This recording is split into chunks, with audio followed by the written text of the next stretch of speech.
একটি বিষয় আপনারা সামাজিক যোগাযোগ মাধ্যমে ব্যাপক ভাইরাল দেখেছেন।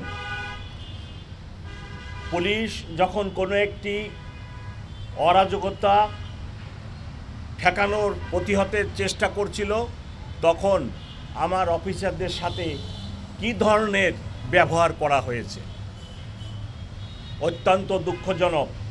আমরা যিনারা এই ধরনের ব্যবহার আমার অফিসারদের সাথে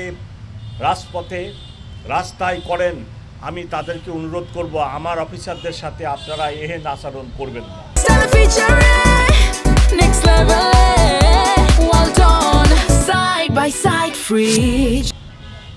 আমরা আপনাদের সাথে রাস্তায় কোনো ক্লাসে কোনো সংঘাতে জড়িত হওয়ার জন্য নয়, আমরা আপনাদেরকে সেবা দিতে চাই।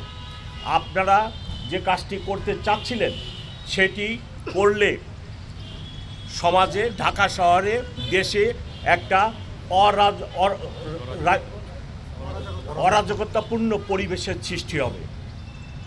গণ অভ্যুত্থান হয়ে গেছে, সরকারের পরিবর্তন হয়েছে, এখন যদি এরূপ কার্যকলাপ করা হয় তাহলে একটি অস্থির সমাজ, অস্থিরতা দেখা দিবে।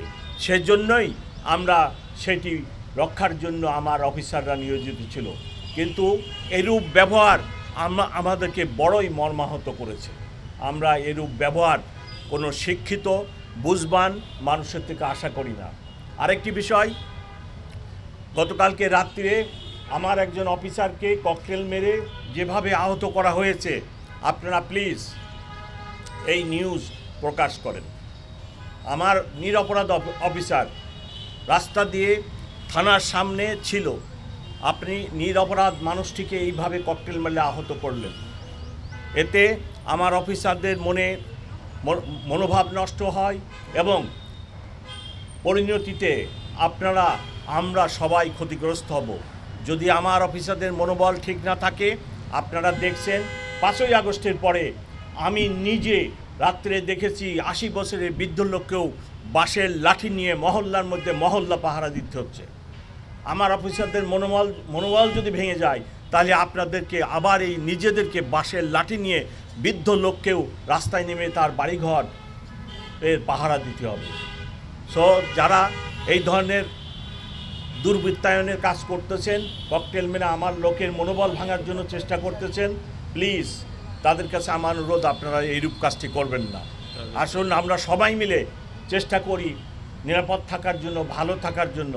ঢাকা মেট্রোপলিটন পুলিশ অভ্যুত্থানের পরে অনেক ভঙ্গুর অবস্থায় ছিল। আমাদের অনেক চেষ্টায়, অনেক কষ্টের ফলে, আপনাদের সহযোগিতায় আজকে পুলিশ অফিসাররা মনোবল ফিরে পেয়েছে। আর এই মনোবলকে ভাঙার চেষ্টা প্লিজ করবেন না, এটাই আপনাদের প্রতি আমার অনুরোধ। আপনারা দয়া করে এই মেসেজটা যারা এই ধরনের কাজে লিপ্ত তাদেরকে দিয়ে দিবেন। সকলকে অনেক ধন্যবাদ।